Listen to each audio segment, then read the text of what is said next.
Now, if you've been following the news, I'm sure you know of many big headlines in recent days and recent weeks. Ang daming big headlines recently, right? Meron tungkol kay VP Sara Duterte.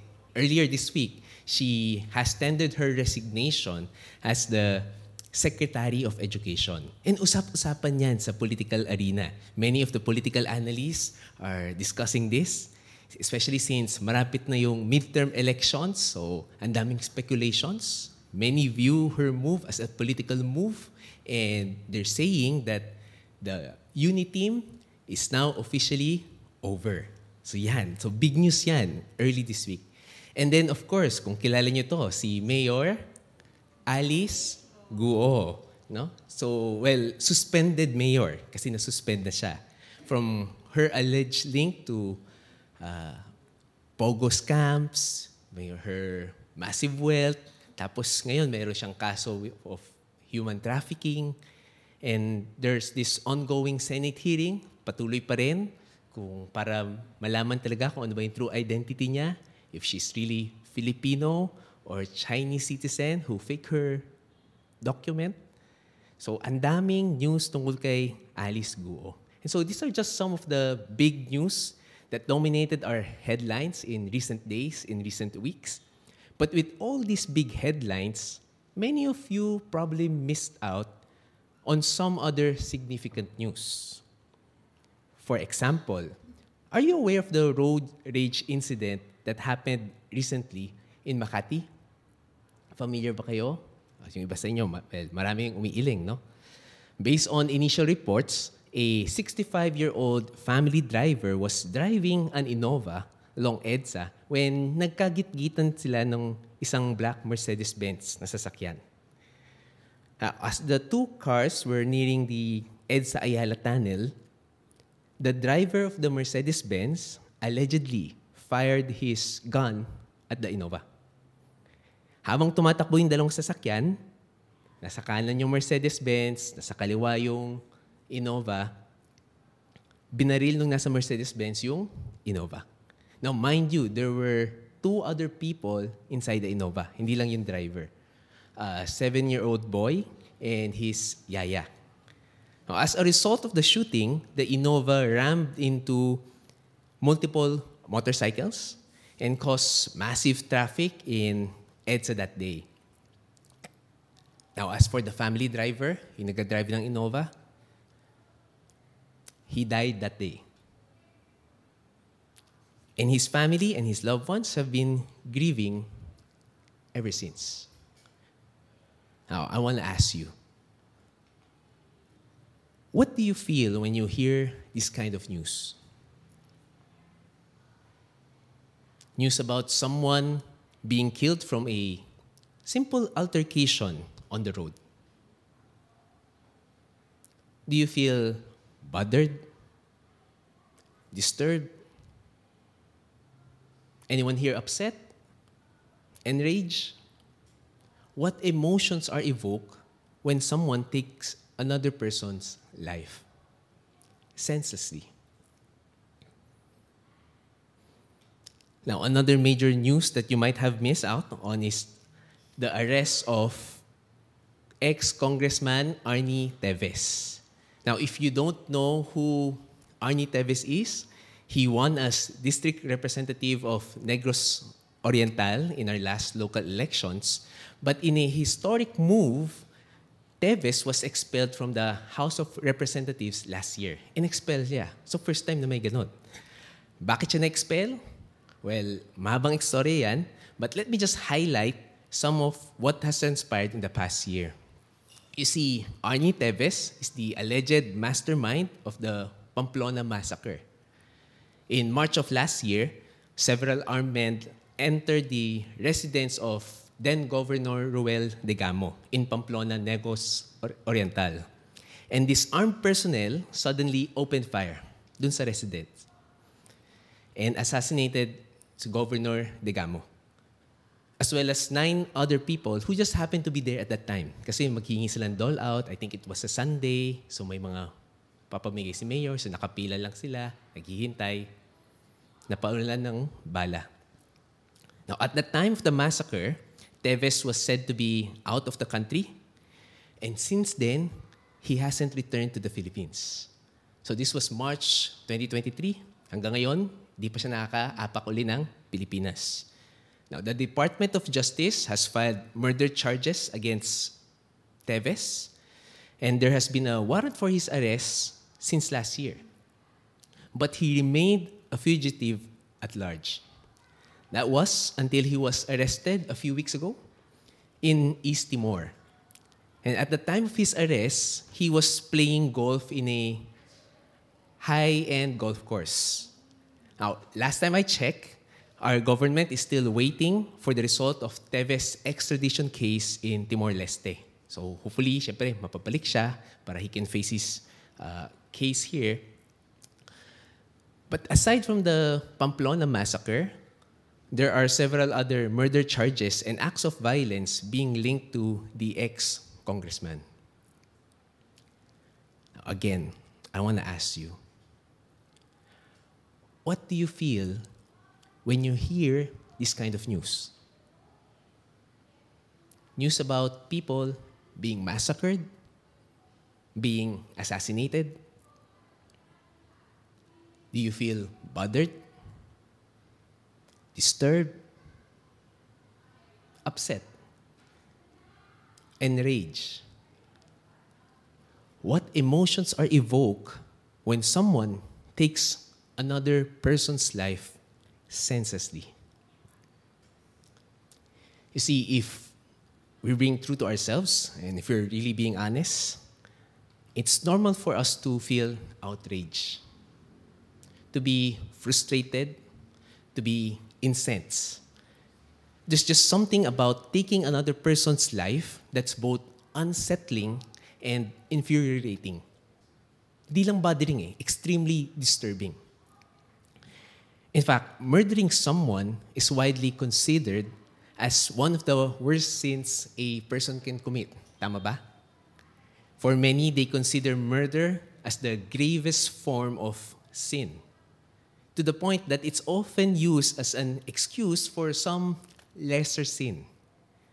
I mean, if someone is confronted of wrongdoing, they'd say something like, well, at least I'm not a murderer. Yes, posible nagkamali ako, pero hindi naman ako mamamatay tao. And that's how most people view murder. We view murder as one of the worst sins a person can possibly commit. But I wonder if we really understand what's so wrong about taking another person's life. And if we truly know what God has to say about murdering someone. You see, you'd be surprised to learn that meron pala sa atin dito nakapag-murder na in the past. In fact, meron pala sa atin dito serial killer pala. Why don't we all read our sermon passage this morning? It's found in Exodus 20, verse 13. Why don't we all read this out loud? You shall not murder. Can we all read that again? Maikli lang yung verse natin this morning. You shall not murder. Now, if you just joined us today, we are in the middle of our message series called 10. And sabi nga kanina ni Mel at ni JC, together we've been studying the 10 commandments that God gave in the Old Testament and how these ancient rules relate to us today, in this modern age. Now, as we've learned before, the first 4 commandments deal with our relationship with God, while commands 5 to 10 relate with our relationship with man. Yung first 4 commands, they tell us how to love God. Yung 5 to 10 na commands, they tell us to love our neighbor. Kung paano natin pwedeng mahalin ang ating neighbor. This morning, we'll look at the 6th commandment, and here's the 6th command. You shall not murder. Again, can we all say that together? You shall not murder. Now, before we continue, importante itong tanong na to. I need to ask you this important question. How many of you here have murdered someone?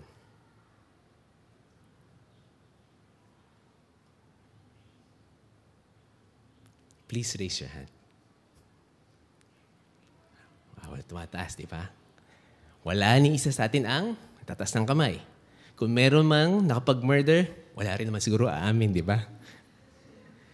Which probably makes you wonder, Pastor Don, what else needs to be discussed with the sixth command? Hindi ba? It's as clear as day. We shouldn't murder. Alam naman natin lahat yan. Everyone knows that. Pwede na tayong umuwi. Closing prayer na. Lunch na tayo. Let's go to the mall. Happy ka.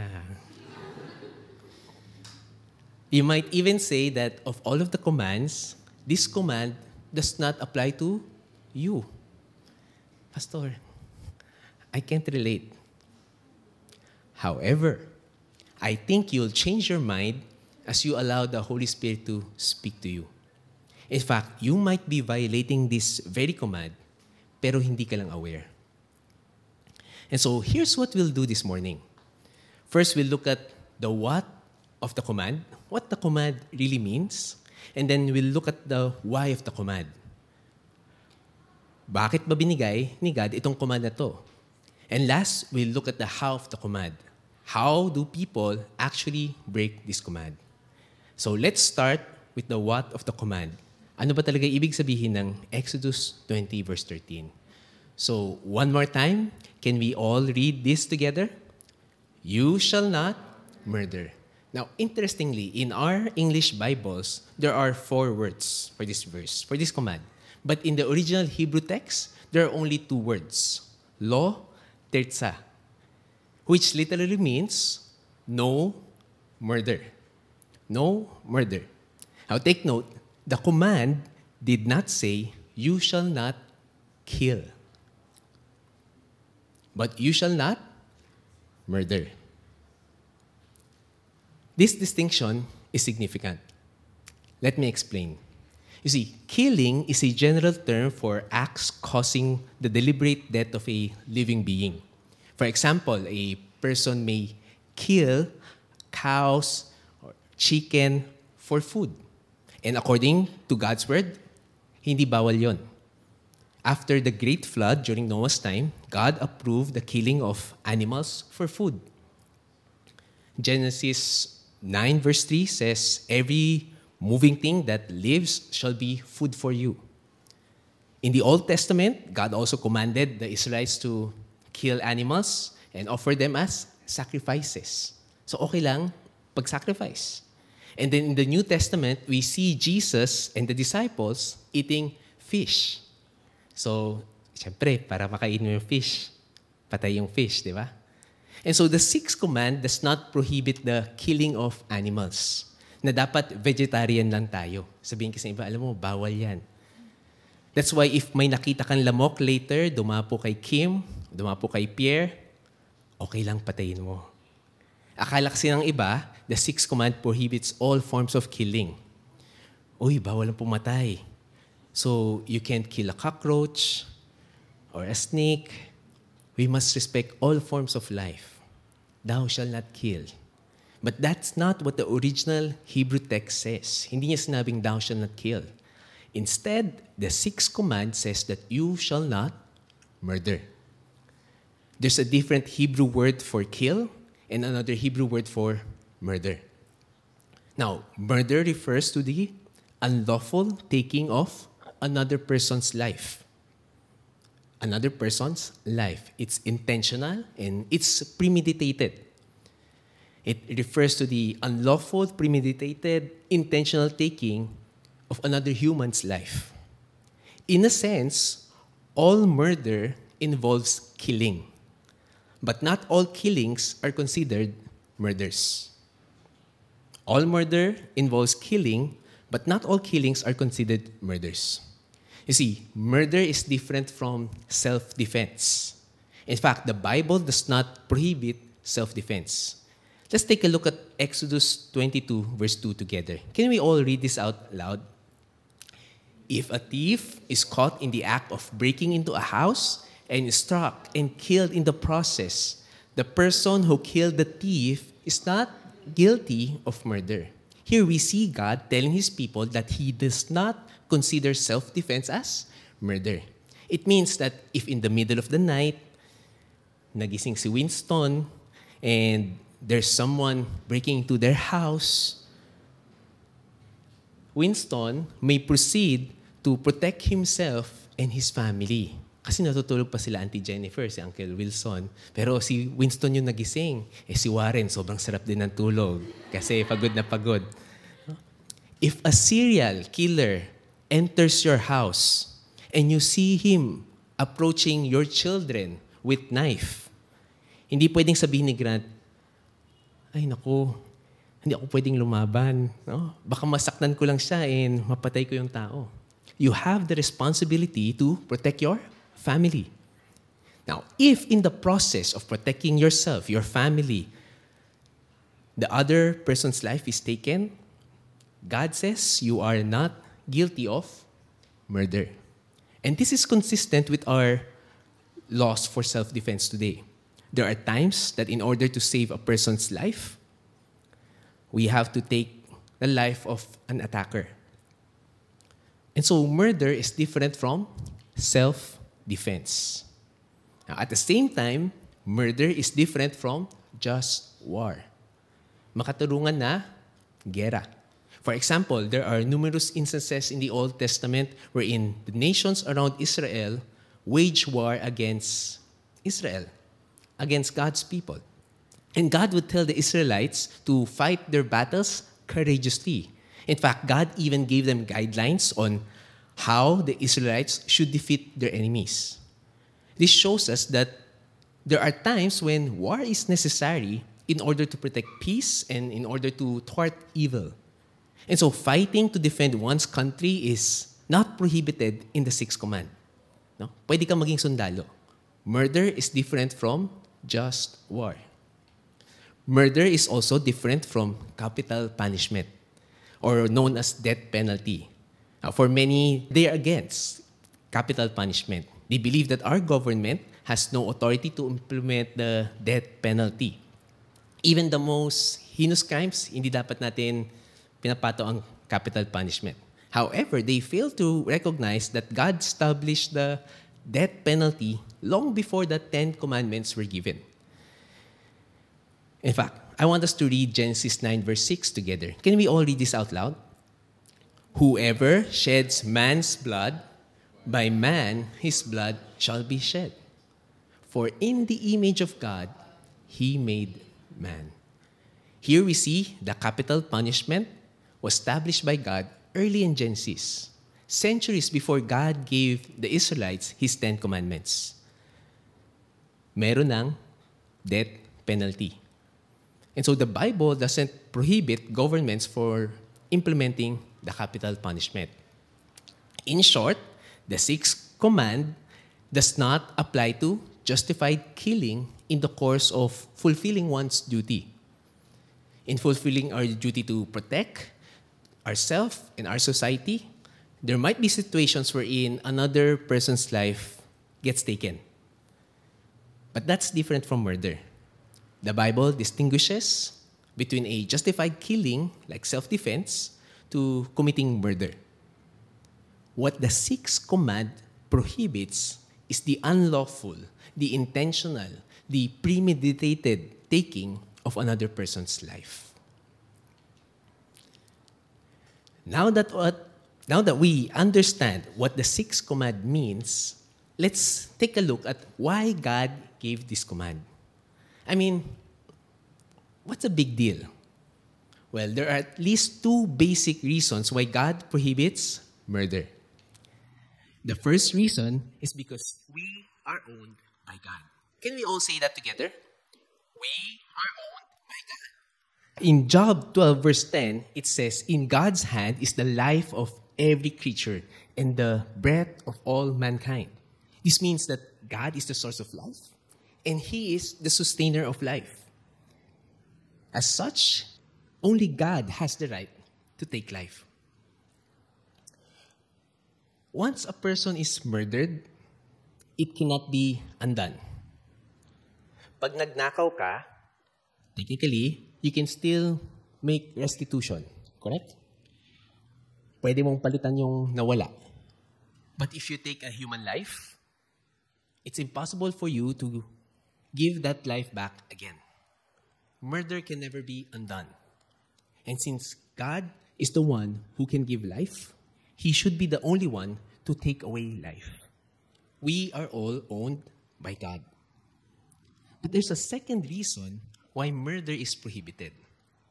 And that's because we are created in the image of God. Can we say that together? We are created in the image of God. Now, earlier we read Genesis 9 verse 6, but let's read it one more time. Basahin natin uli. Genesis 9 verse 6. Whoever sheds man's blood, by man his blood shall be shed. For in the image of God, He made man. Murder is prohibited because each man is made in God's image. And that is not true of anything else in the universe. You see, we are the only creatures who can display God-likeness. Now, in no way are we equal to God, but humans are the only ones in creation who have the ability to inherit and demonstrate the attributes of God. Tayo lang yon. Hindi kaya ng animals yon, hindi kaya ng trees yon. God created us in the likeness to Him mentally, morally, and socially. In short, we are God's image bearers. We are God's image bearers. Sige nga, tignan mo yung katabi mo. Look at your seatmate in the eye. Sabihin mo, image bearer ka. Parang hindi convinced, no? Parang bearer ka ng ibang image. Image bearer ni God yan. Kahit hindi ka agree. We are all God's image bearers. He made us not just as physical beings, but as spiritual beings. And this is what sets man apart from the animal world and the rest of creation. And murder violates the sacred creation of God. Assaulting God's image bearer is tantamount to assaulting God Himself. To murder another human being is different from killing animals. Why? Because animals don't bear the image of God. As smart as our dogs are, alam ko dito maraming may mga aso, no? Sila Camille, si Pauline, ngumingiti. Kung si Lamel, marami rin silang dogs. Si Gerald, very dog lover na rin yan ngayon. As smart as our dogs are, they don't carry the image of God. As lovable as our pets are, hindi sila gawa sa image ni God. If the life of each animal is valuable, how much more ang buhay ng bawat tao? Every human being is made in the image of God. And this includes the people you don't like. No matter what gender, what age, what level of intelligence, their ethnic background, or what physical disabilities a person has, each person is created in the image of God. Among all of God's creation, we are the only ones who are most like Him. Therefore, He prohibits murdering another person. An attack on God's image bearer is an attack on God Himself. And so, tell your seatmate ngayon, don't assault God's image bearer. Hindi kayo convinced. So far, we've already discussed the what of the sixth command. God prohibits the unlawful, intentional taking of another person's life. And we've seen the reasons why. Man is owned by God, and man is created in the image of God. Wow, Pastor Don, ang bilis ng sermon natin today. Parang exciting. Number 3 na tayo. Let's take a look now at how people usually break the sixth command. Because many of these are relevant to us. Again, the most common example of murder is intentional homicide. Dito pumapasok yung mga kaso nila ex-Congressman Pebes that we discussed a while ago, it's the unlawful taking of your neighbor's life. Though everyone knows it's wrong, it doesn't keep people from committing this crime. According to a research by the United Nations Office on Drugs and Crime, more people were killed due to homicide than armed conflict and terrorism combined. Mas marami pang namamatay sa homicide kumpara sa terrorism and armed conflicts. Between 2019 and 2021, an annual average of 440,000 deaths worldwide were caused by intentional homicide. Now, at that number, that's an average of more than 1,200 homicides each day. And if you do the math, that's 50 homicides each hour. Grabe yun. Ganun karami yung intentional homicide. Each day, each week, each year. And although we have modern laws in place, ang dami pa rin intentional homicide na nangyayari. It seems like every time we watch the news, merong report of another homicide. But committing homicide isn't the only way of breaking the sixth command. See, another way people break the sixth command is by committing abortion. Now, I understand that this can be a very sensitive topic, and some of you might know someone who underwent abortion. Or maybe may iba sa atin dito even considered having an abortion in the past. But I want you to pay careful attention to why abortion is prohibited by the sixth command. See, some people think that abortion is okay depending on the stage of pregnancy. Sa isip nila, if it's in the very early stage of the pregnancy, the fetus is still not yet a human being. Hindi pa siya person. However, those arguments are both scientifically and biblically incorrect. In fact, life begins at conception. Life begins at conception. The moment an egg cell and a sperm cell fuses and fertilizes, life already starts. When the egg and the sperm fuses, it immediately results in a new genetically distinct human being. Ang tawag sa kanya, zygote. And even then, may buhay na yung zygote. From its inception, the zygote contains its entire genetic makeup. And buo na yun, para sa isang tao. Wala nang idadagdag, nandun na lahat. Regardless of the size of the level of development, the unborn child already has life. In fact, I want us all to read Psalm 139, verses 14 to 16. Can we read this together? I praise you because I am fearfully and wonderfully made. Your works are wonderful. I know that full well. My frame was not hidden from you when I was made in the secret place, when I was woven together in the depths of the earth. Your eyes saw my unformed body. All the days ordained for me were written in your book before one of them came to be. Here, the psalmist tells us that God intentionally formed each person. Before a person is born, we were already known by God. And He has already numbered our days before we even existed. This means that every unborn child is precious to God. Every unborn child is precious to God. He knows each zygote. He knows every embryo. Even sa atin na nakaranas ng miscarriage, the embryo is not an organ or a blob in the mother's body.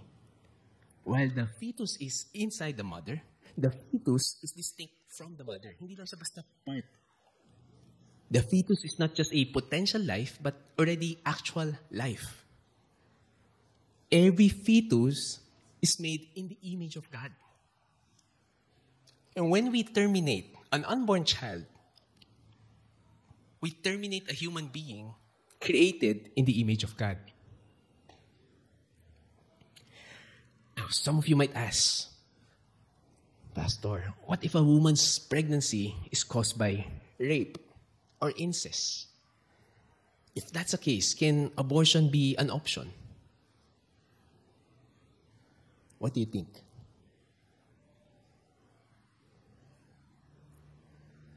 Obviously, it will be an emotionally difficult situation for a victim of rape or incest to undergo pregnancy. Kasi biktima siya eh. Horrible experience yun. There's a saying that you can't correct a mistake with another mistake.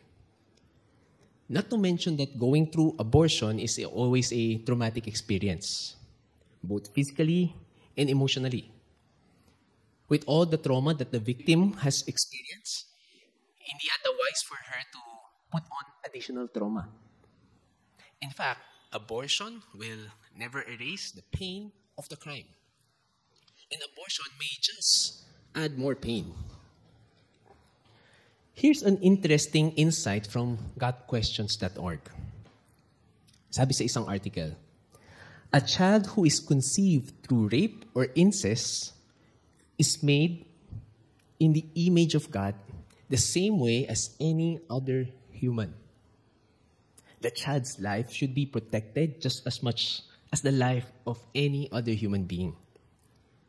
The circumstances of conception never determine the worth of a person or that person's future.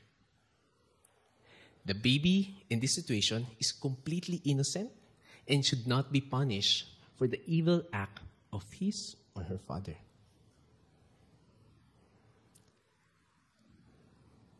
Depending on the situation, the mother can choose to raise the child, or if kailangan niya ng tulong, there are many organizations that can help her and give her the necessary support. She might also choose to place her child for adoption. There are lots of families who are ready to receive and adopt and raise a child from any background. Ang daming couples hindi magkaanak, and they're very much willing to embrace the calling to adopt children of such victims. Again, a child who is conceived through rape or incest is still made in the image of God. Hindi siya lesser being because conceived siya through crime. And the child's worth is not determined by the circumstances of his or her conception. Ito, paano to? Pastor, what if the mom's life is in danger because of the unborn child? What if there's a medical need to choose between the life of the mom and the life of the dad? The life of the mom and the life of the child. What do you think? Paano kung yung life of the mom is in danger daw because of the unborn child?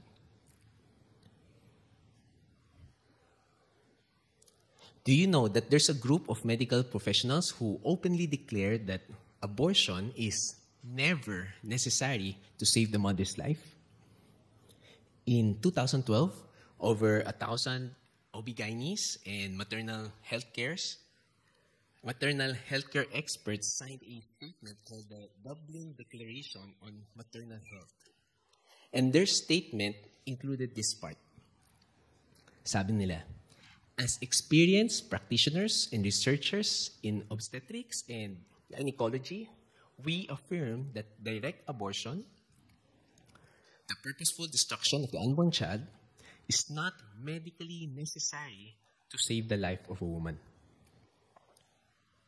Very big statement and declaration by over 1,000 experts in this field. Also, there was this news in 2019 wherein medical leaders representing more than 30,000 doctors said that intentionally killing a late-term unborn baby in an abortion is never necessary to save a mother's life. Again, interesting declarations. Now, since I'm not an OB, and hindi naman ako nasa medical field, I have no way of verifying whether these claims are 100% accurate or not. But I would like to believe that these medical experts know more regarding medical science than we do. But let's suppose there really is a threat on the mother's life because of the unborn child. Or let's just say that my beautiful wife, si Tiffany, gets pregnant again. And she's approaching her mid-40s, maraming health complications, and if she pushes through with her pregnancy, she's at high risk, and the pregnancy can take her life. Paano na? Well, my wife and I have talked about this matter. Pinag-usapan namin to early on. And our stand on this matter is that we will submit this situation to God. Isasabit namin sa Kanya. We know that our God is a God of miracles. And even if the odds are against us, we know that God can still preserve the life of the mom as well as the life of the child. And we are not in the position to terminate the life of a child. Hindi yun yung role namin. Now, I know it's easier said than done because wala kami sa situation na yon. Buntis pala asawa ko, hindi pa. Wala kami sa sitwasyon na yon. But we believe that we are not in the position to determine whether the child should continue to live or not. In such situation, I'd rather entrust the life of my wife and our child to the hands of God than into the hands of doctors who are also finite beings like us.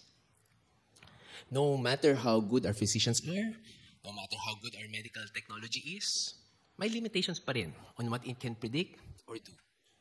Again, our God is a God of miracles, and He is both the source and the sustainer of life.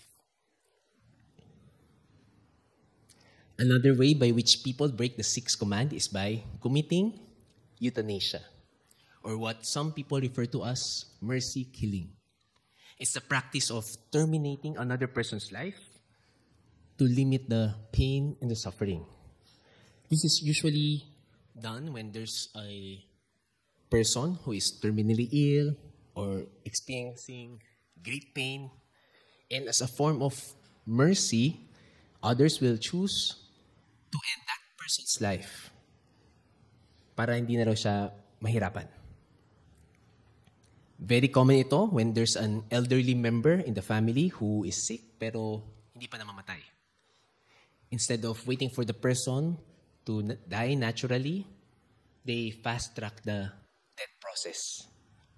They can do this by injecting the patient with a little drug or i-overdose yung pasyente ng gamot para mamatay na agad yung pasyente. And they use compassion and mercy as reasons for committing such actions. Again, this is a sensitive topic, especially when we see a loved one in so much pain. Ang hirap naman talaga makita yung loved one mo nahihirapan. But we have to reiterate,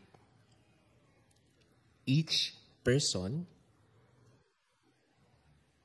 is created in the image of God. Even if a person is in advanced age, matanda na siya, and mahina na siya, or if a person is terminally ill, that person's life does not diminish in terms of value and significance. Tao pa rin siya. And we don't have the authority to determine when to terminate another person's life. Even if a person's health may be deteriorating, that person is still made in the image of God. Again, hindi tayo hayop. If an animal is suffering, and we see that there's no hope of recovery, it's not wrong if we terminate that creature's life out of compassion. Because animals aren't made in the image of God. God has given mankind authority over animals. And you can see it clearly in Genesis 1. God made man in His image, and He gave man dominion over all animals. Sa Genesis 1 yon. But that is not true when it comes to our fellow men. Wala tayong dominion over our neighbor. we are all God's image bearers. Si God lang ang may dominion and authority over our lives. That's why active euthanasia should never be an option for us. Even if we are motivated by mercy and compassion, hindi yun grounds for us to terminate the life of another person. Even if may blessing nung pasyente, sabi nung dying person, patayin mo na ako, parang awa mo na hirap na ako. Or the patient tells you, sige, ibigay mo na lang sa akin yung gamot. Kung ayaw mo, hindi ka pwede, ako na lang, pero bigay mo sa akin. Ako iinom para hindi ka guilty of killing me. Hindi sasabihin ng tao, ito mo, ikaw pumatay. Ang tawag doon, assisted suicide. And we are still violating the sixth command. Having said that, we have to discern the difference between ending life and ending treatment. There's a difference between ending life and ending treatment. In fact, there's a significant difference between terminating life and terminating treatment. What do I mean? While we are prohibited from terminating another person's life, we are not prohibited from terminating another person's treatment. For example, there's a patient who's already dying naturally. And you have to make a choice whether to possibly, but not guaranteed, prolong life through more treatments. So may option ka na yun. Prolong mo through more treatments. Or you accept the reality that death by refusing to undergo more treatments. Like brain surgery, heart transplant, or chemotherapy. We are not bound to always choose treatment as the only option. Especially if that will not necessarily add value to the life of that person. In certain situations, baka tayo na lang nagpupumilit na buhayin yung isang tao. When otherwise, he would already be dying a natural death. I like how one pastor phrased it. Sabi niya, there's a difference between taking a life that is being sustained by God and sustaining a life that has been taken by God. There's a difference between taking a life that is being sustained by God and sustaining a life that has been taken by God. May mga times, panahon na para kunin ni Lord yung loved one natin. But we are the ones refusing to let go of that person. And so there's a difference between allowing a person to die naturally and artificially prolonging one's life. And so we really need wisdom in this area. While it's wrong to terminate another person's life, it's not necessarily wrong to terminate another person's treatment. Active euthanasia should not be an option for us. Now, another way many people break the sixth command is through suicide, or also known as self-murder. According to the WHO, more than 700,000 people die from suicide every year. 700,000 people. That's almost double the number of people who die from homicide. Kanina binanggit natin, annually may mga 400 plus thousand people. Pero yung suicide, 700,000. There's far more people taking their own life than another person's life. Now, it has to be said that every suicide tragedy affects the people around them. It affects families, communities, even societies. In fact, suicide has long-lasting effects to the people who are left behind. Now, as I say these things, there might be some of us here who lost a loved one to suicide. And if that's you, my heart goes out to you. And I pray that you receive supernatural comfort from God and may He give you His healing. But at the same time, there might be some of you here who have been struggling with suicidal thoughts. Perhaps there are days wherein you feel that life is not worth it. You're overcome with sadness and you may feel like, hindi ko na gustong mabuhay. Ayoko na. I want you to be assured this morning that there is hope in God. There's hope in God. In fact, taking your own life is not a solution to your problem. If you're considering suicide, please reach out for help right now. You can talk to a pastor or a Christian counselor. Or you can reach us through any of our contact information and we'll help you process things. But wag mo nang patagalin. Reach out to someone and alert them of your situation. Regardless of how you feel at the moment, you are God's special creation. He created you in His image, and you are precious to Him. He considers you precious. At this point, many of us are probably thinking, Pastor Don, I can't relate to any of our examples. I've never committed suicide, homicide, abortion, and euthanasia. Wala rin akong suicidal tendencies. So what does the sixth command have to do with me? Well, if that's you, then I want you to look at what the New Testament has to say about murdering someone. This is an interesting passage. 1 John 3:15. Can we all read this together? Anyone who hates a brother or sister is a murderer. And you know that no murderer has eternal life residing in him. Friend, have you ever hated someone? Perhaps someone in your family? Or an office mate? Or a person who betrayed you? Or someone who has hurt you deeply? The Bible says that everyone who hates another person is a murderer. Let that sink in. Here's another passage I'd like us to look at. This time, let's read what Jesus has to say about murder. Let's read Matthew 5, verses 21 to 22. Jesus said, "You have heard that the ancients were told, 'You shall not commit murder, and whoever commits murder shall be liable to the court.'" Verse 22. "But I, Jesus, say to you, that everyone who is," ano raw? Parang hina. Ano? "Angry with his brother shall be guilty before the court. And whoever says to his brother, 'You good for nothing,' shall be guilty before the Supreme Court.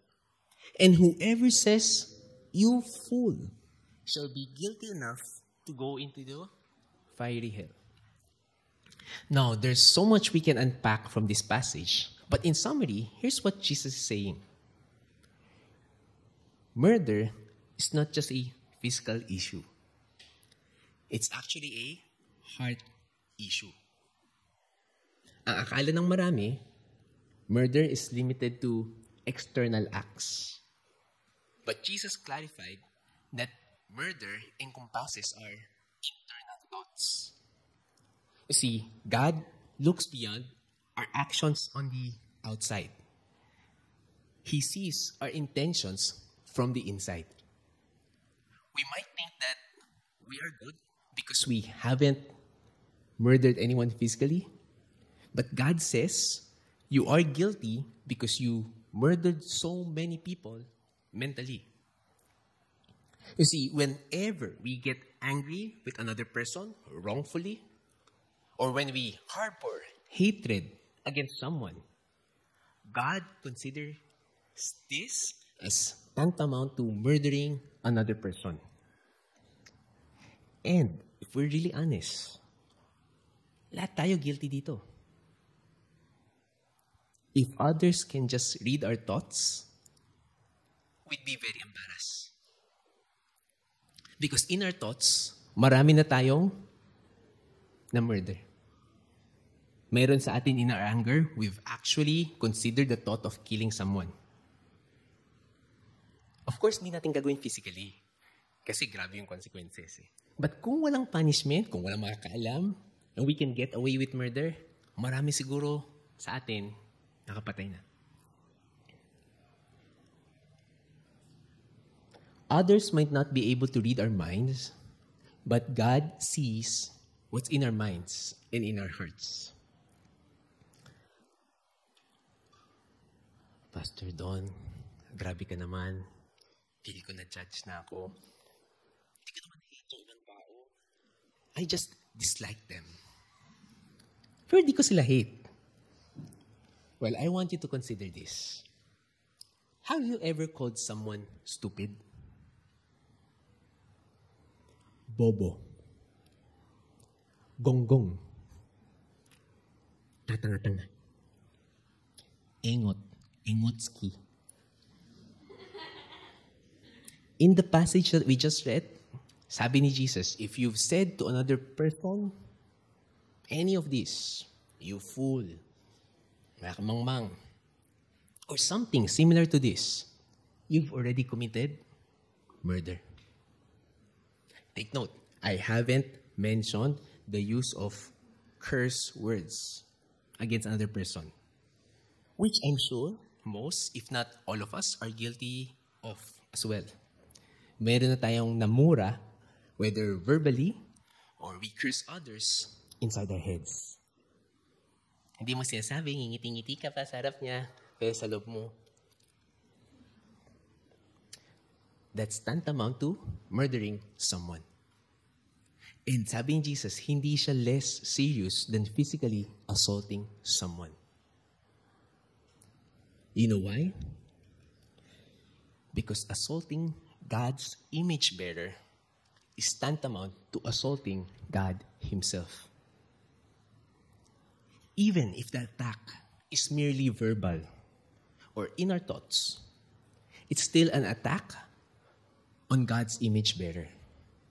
That's why God prohibits all types of murder, whether physical or verbal, both external and internal. Any thought or any feeling of hatred or malice against another person is considered as murder by God. And so, let me ask you again my question earlier. How many of you have murdered someone? I think instead of asking that question, dapat tanong natin is, how many times have we murdered others with our thoughts and with our speech? How many times have we murdered our spouse? Nako, yung mga mas matagal na kasal, 25 years, 30 years, 40 years. Wala ko sinasabi, ha? How many times have we murdered our kids? 4 pa naman anak ko. How many times have we murdered our siblings? Si Dayan, maraming kapatid. How many of us have murdered our parents?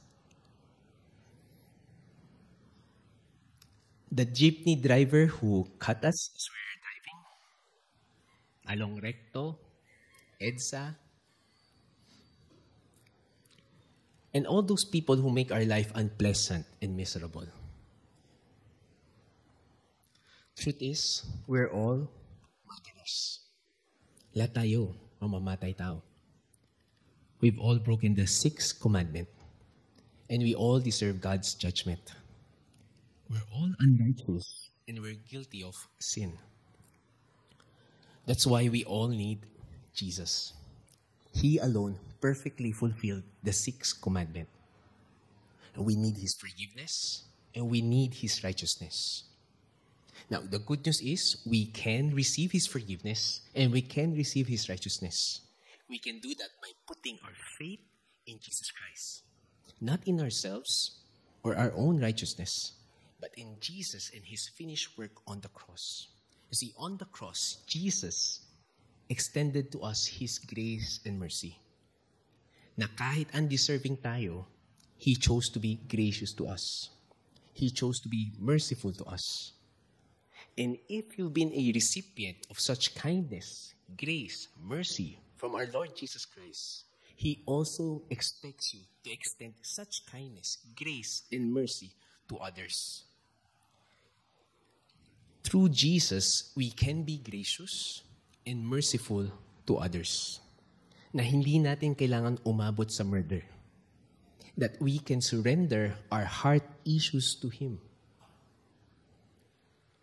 So let's surrender our anger to Jesus Christ. Let's allow God to transform our hearts. Let's allow Him to fill our hearts with love. And let's allow Him to exercise justice according to His ways, according to His timeline. Hindi natin kailangan akuin yun. And so, as we close our time, let's all say the sixth commandment once more, but this time with much conviction and resolution. You shall not murder. Friend, we are all owned by God. And we are all created in the image of God. This includes the unborn, the disabled, the sick, the weak, the unlovable, and the person you see in the mirror every day. We're all valuable in God's eyes. As such, we also need to value the life of every single person. Let's protect life. Let's promote life. Let's preserve life. After all, we are God's image bearers. Let us pray.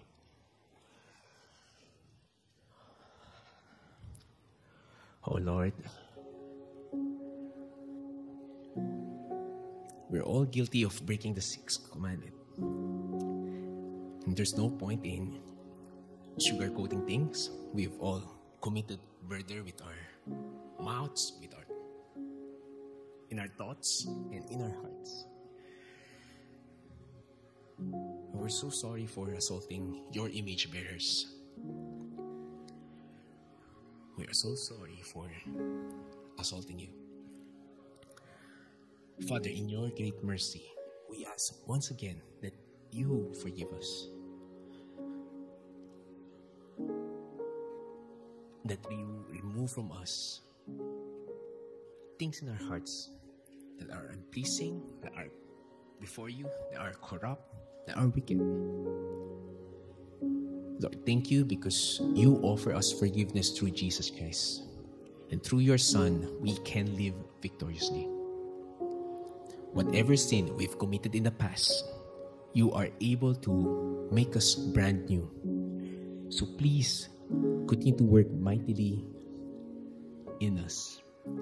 We ask that you continue to mold us to become more and more like your Son, our Lord Jesus Christ. And again, Lord, we ask that you remove all the hatred that's inside of us and supernaturally replace it with your love. Not just today, but as we submit to you moment by moment, day after day. We are owned by you. And we are created in your image. May we live for your honor and for your glory. In Jesus' name we pray. Amen.